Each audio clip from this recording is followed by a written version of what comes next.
Ang Skyway Stage 3 na nakatulong sa pag-decongest ng traffic lalo na sa C5 at EDSA. Pagkatapos ito na-construct itong ilalim naman kung saan dati madilim to. Kahit yung mga maglalakad o yung mga nakamotor talagang delikado dahil pag may mga lubak, hindi nila makikita, talagang takaw aksidente. Kabalik ni Yorme, pinagawa agad itong ilalim, pinailawan. Tingnan mo yung pagbabago, di ba? Laking tuwa ng mga motorista, lalo na yung mga nakamotor dahil hindi natakaw aksidente. At saka yung mga naglalakad. Ito na groundbreaking na naman itong ilalim kung saan itong Plaza Azul ay gagawing senior park and po-park na.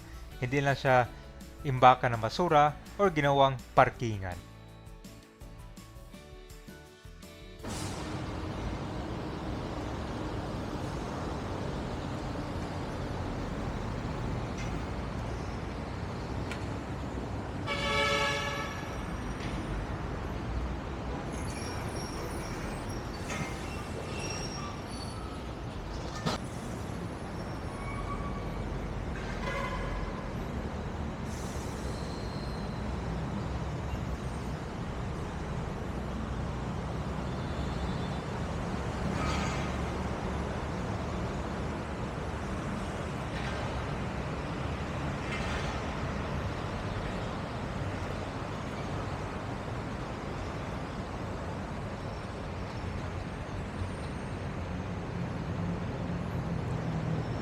Grabe nangyari na. Ang itim ng poste dito.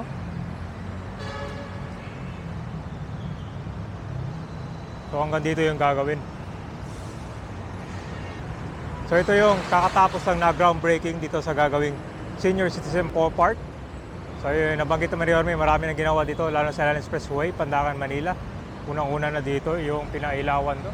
Nabanggit ni Yorme Kabay na ito ay talagang sinusulisit na to kay San Miguel para mailawan itong ilalim, di ba? Yung dekadang problema ito madilim, may footbridge.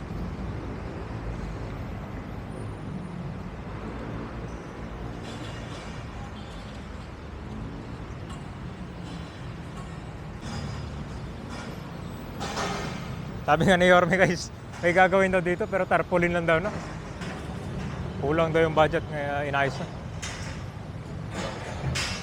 Ito yung itsura nito ah.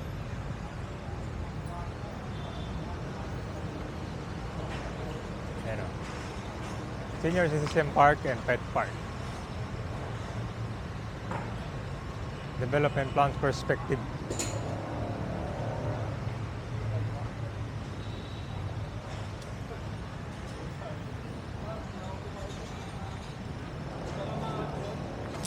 Entrance plan.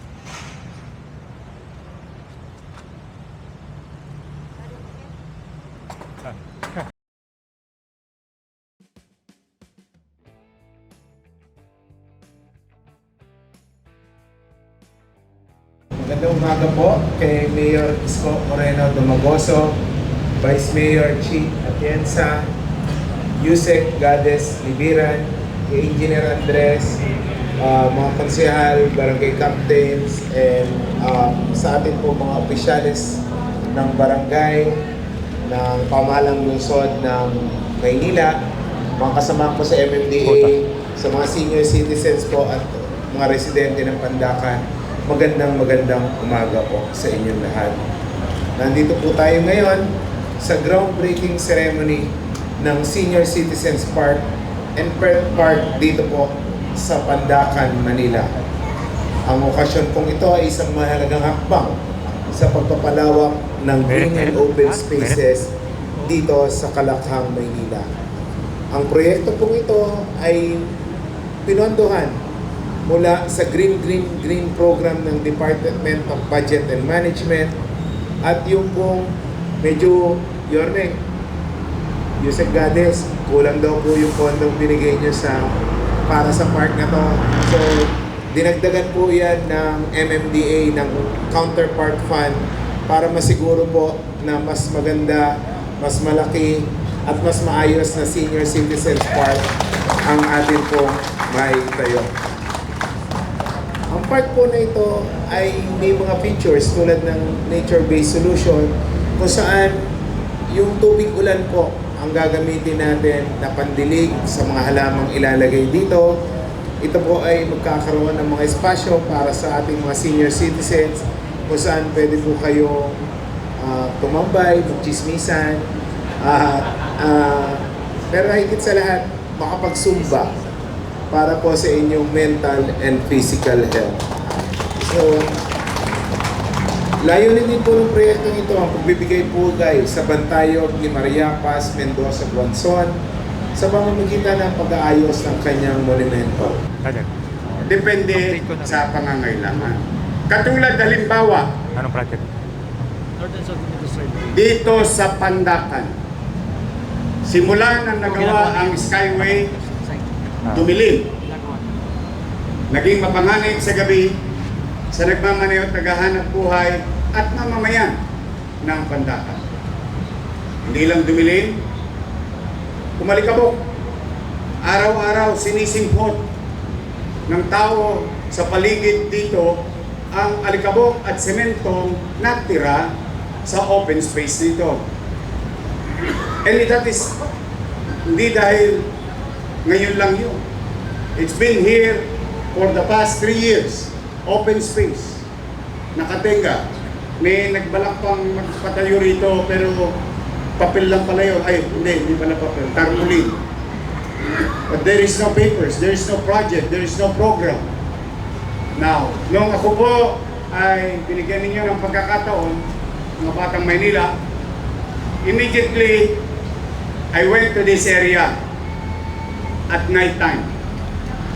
Sabi ko, alam nyo, huwag nyo nang hintayin na may tatawid na bata, may tatawid na matanda sa kalagitnaan nito at may maaksidente.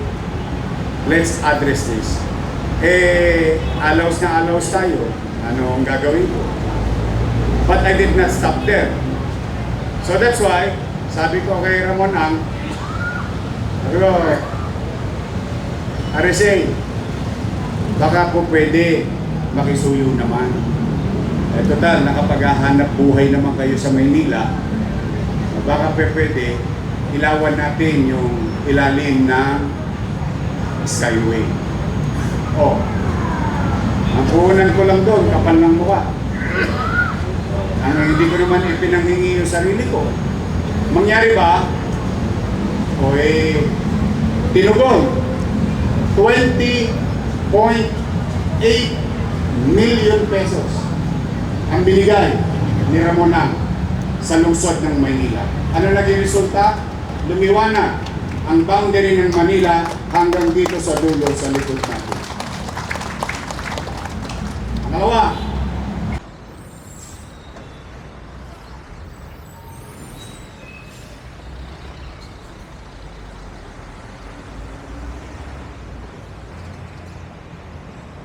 Sabi, dalawa na pinagawa ni Yorme dito. Una, pinailawan, tapos itong ilalim. Grabe guys, ground breaking lang nangyari itong 2024. After nun, wala na.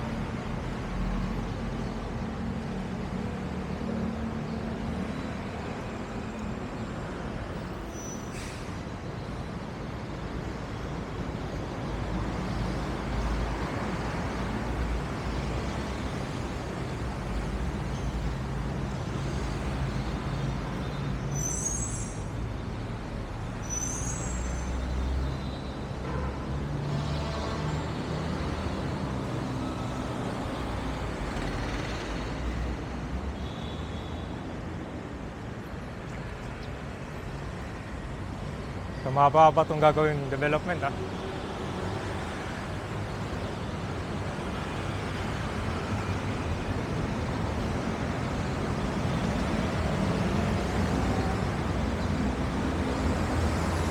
Ayusin yan. Yung mga kon dito, yung mga nakatira, ginagawang squatter area. Oh, biyak-biyak na oh.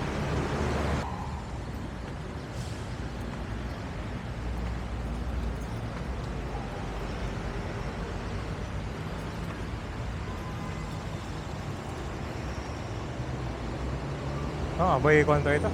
Panghi talaga dito, tsaka ichas.